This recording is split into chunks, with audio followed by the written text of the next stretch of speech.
Hey, it's Matt back with another episode of the Matt Report.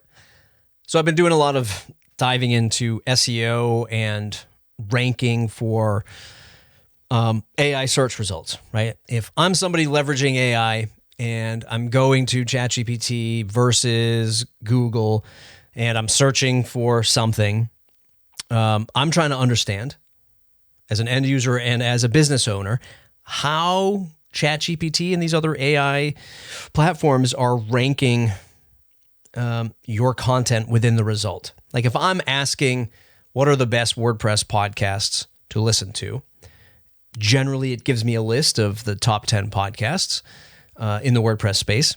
And, you know, whatever, it gives it the summary and the links. And every time I ask that question, the response is slightly different, generally recommending the same podcasts, but it fluctuates, generally in a top 10 situation.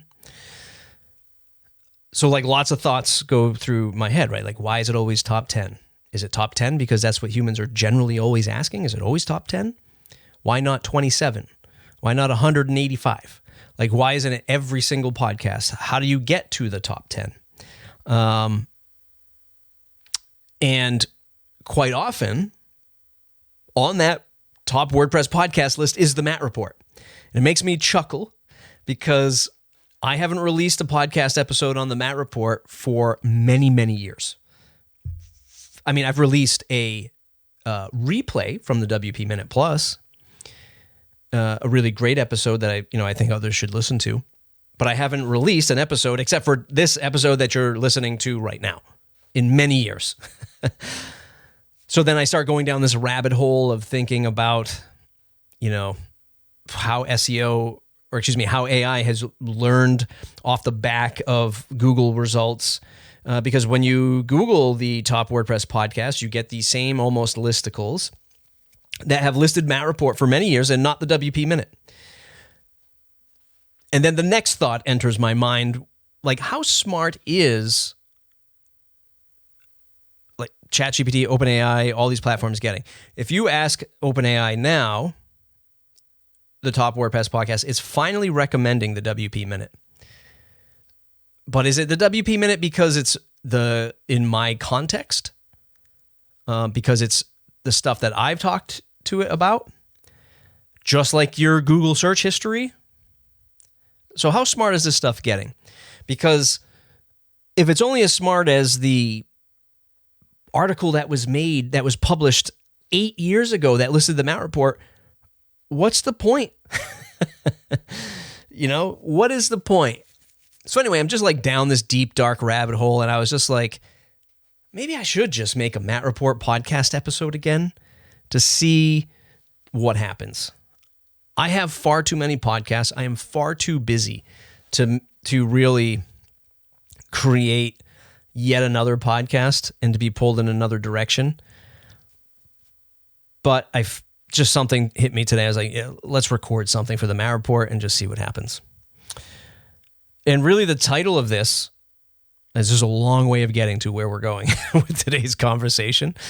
And seeing my brand like pop up, seeing the Matt Report pop up in like all of these queries that I would hope be pointing to the WP Minute and a lot of the newer work that I'm doing, it made me think about like how much money I've lost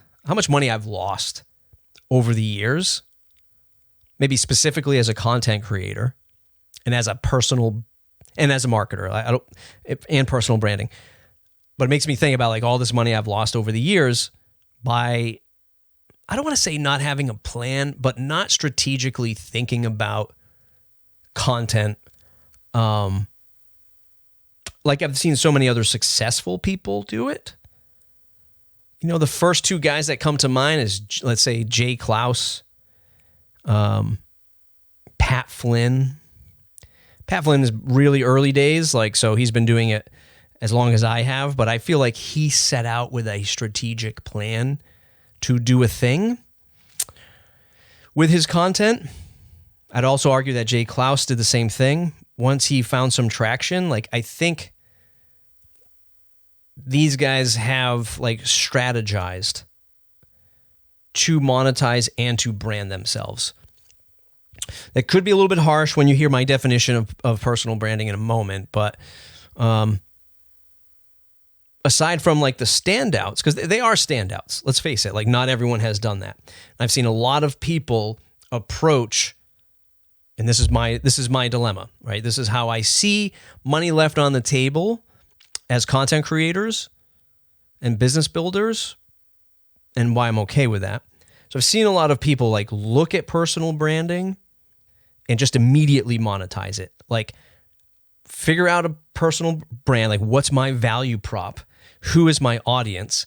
How can I solve a pain point in this audience? And will they give me that money, right?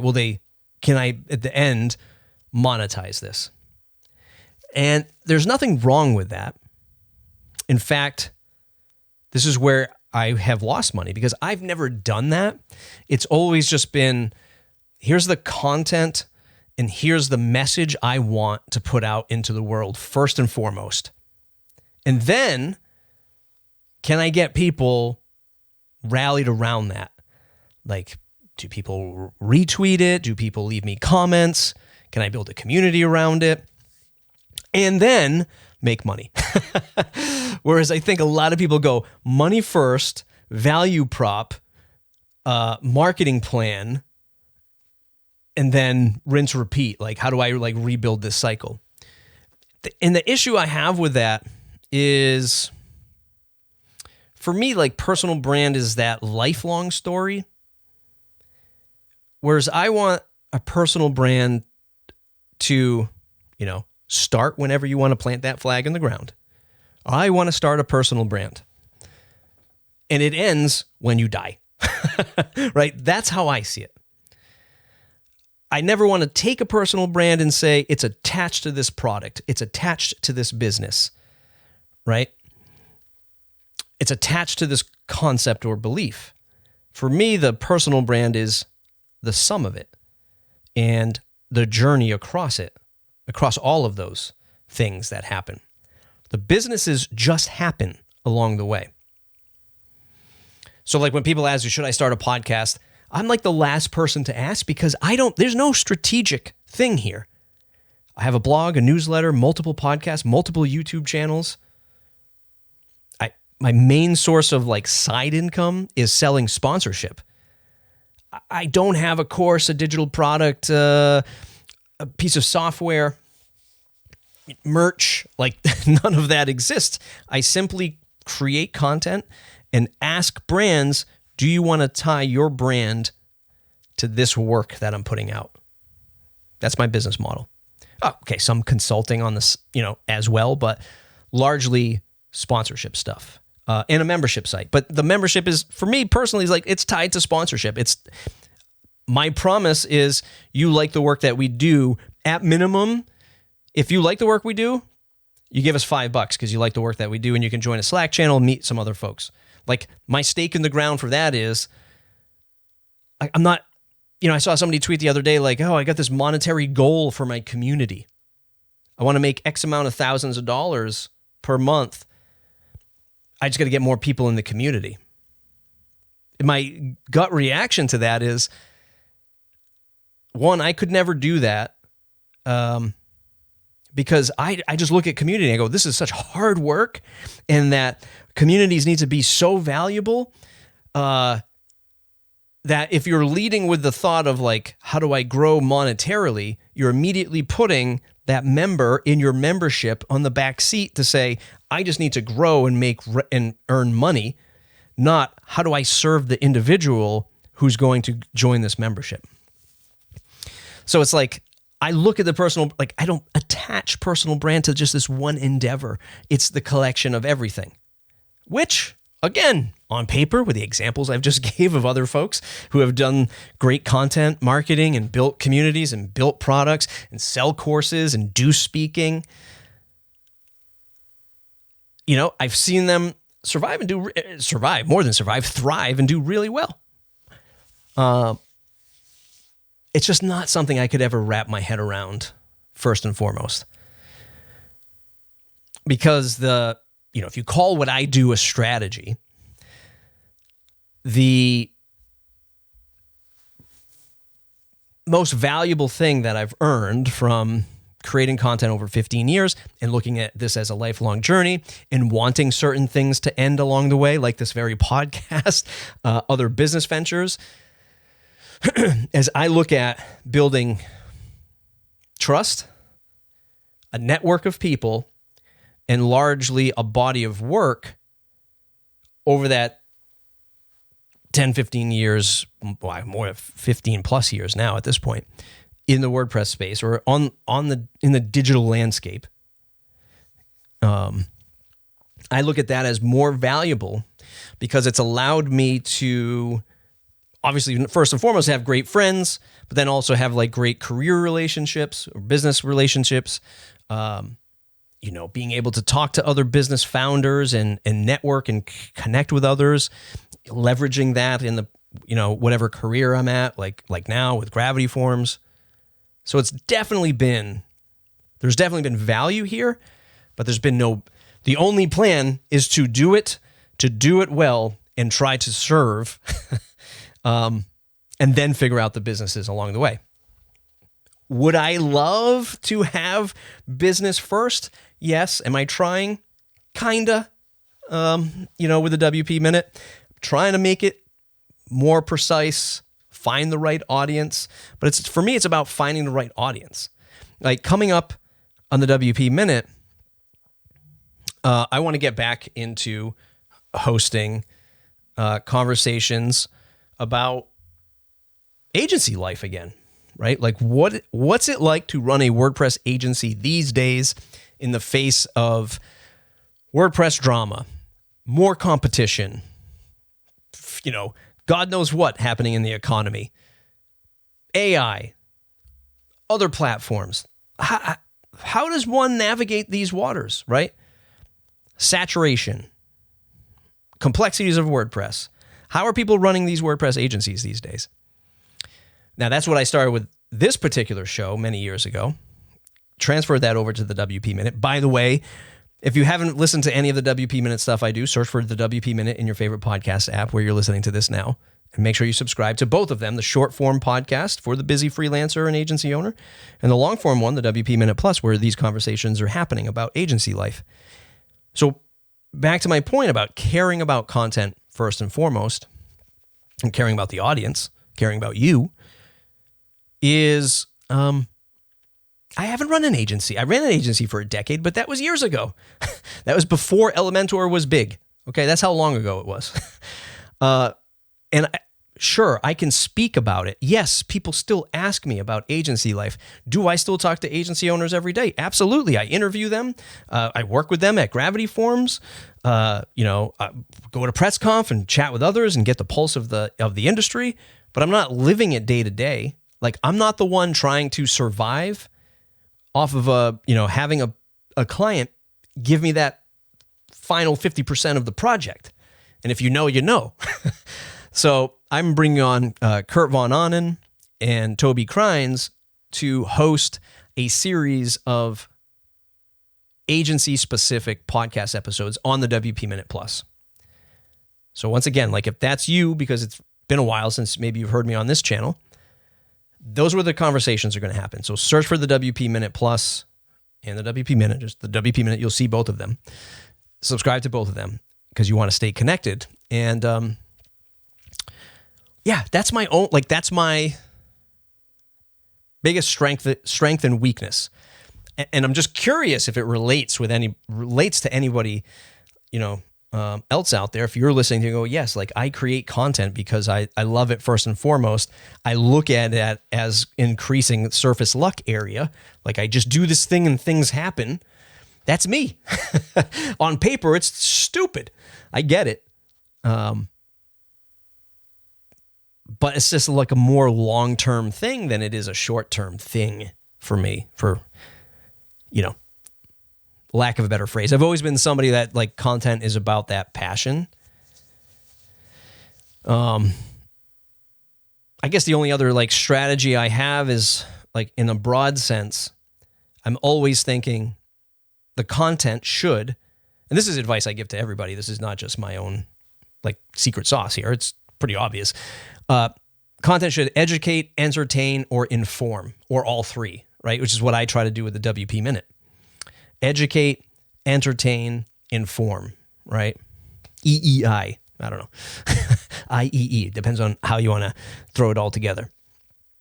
I want to educate folks on the things that I know how to use, find opportunities. Hopefully you can do this kind of thing too. Entertain. Hopefully you like the content. It's not just the hopefully boring tech speak. Hopefully it's kind of entertaining. Live streams with some of the cast of characters that join me from time to time. Hopefully that's entertaining. Or simply informing, like, here's what's happening in the space. Here's my, here it is in my particular lens. You make your own, decisions after that, right? And trying to like keep folks who are not on the pulse of things to stay up to date. And especially with tech and AI, like, I don't know, like if I brought this podcast back, it would be super general, right? Do we need another general podcast? Obviously I'm loving the AI stuff. A lot of people are. Are we in a gold rush? Did we miss the gold rush? When we think back to the early WordPress days when page builders were just, there's like all these different phases, right? If you started to get into plugins early, you were ahead of the game and you were monetizing and doing really well. Then you got into themes and themes got really good. And then page builders came, and then I felt like everyone was starting an agency, and then everyone started building SaaS businesses, and everybody was going from their plugins to their themes to a SaaS business to a hosting business. And all the acquisitions happened. And now the bubble kind of popped with WordPress. But is AI going to help this? Is it going to be a boon or a boom to WordPress? These are the kinds of topics that I would talk about on the Matt Report, but just general stuff, content, tech, navigating this whole thing. So I don't know. If you're listening, of course you're listening. Does a tree fall in the woods without making noise? I don't know. Does a podcast go out and somebody doesn't tune in? Maybe. Hopefully not me. So listening to this, just shoot me an email. Matt at the WP Minute, subject line Matt Report, and let me know what your thoughts are. Just tell me what you're doing. What are you working on? What are the biggest challenges? Is it agency stuff? Is it content? Is it a podcast? Is it marketing? Some other kind of business thing? Like, what's happening in your world? I'm really interested to know. Again, general housekeeping rules here at the end. All the WordPress stuff that I do, thewpminute.com, thewpminute.com/subscribe. Jump on the newsletter. You'll never miss a thing if you're on that newsletter. If you just like, hey man, I just want the podcast stuff, search for the WP Minute in your podcast app and subscribe to both of them, short form and long form. So for the WP Minute on YouTube, if you want to see some of the tutorial stuff that I'm doing, you can find both WP Minute and WP Minute podcasts on YouTube. They're two separate channels, and sometimes I live stream on both depending on what the topic is. So follow me on X, LinkedIn, shoot me a message on Blue Sky. We're on Instagram now. Search for the WP Minute on Instagram. It's an omni-channel thing. This is a big, for me, in the WordPress media landscape, I don't change often. I stay pretty consistent on covering WordPress, and I'm trying to be an end-to-end omni-channel publication. So we're everywhere, almost. I don't do TikTok. I was thinking about it. Not yet. Maybe. Thanks for listening to the Matt Report. Who knows? There could be another episode, but only if you vote by emailing me. Matt at the WP Minute, subject line Matt Report. Just tell me what you're working on. I just want to know that there are people out there listening, and maybe we'll make another episode.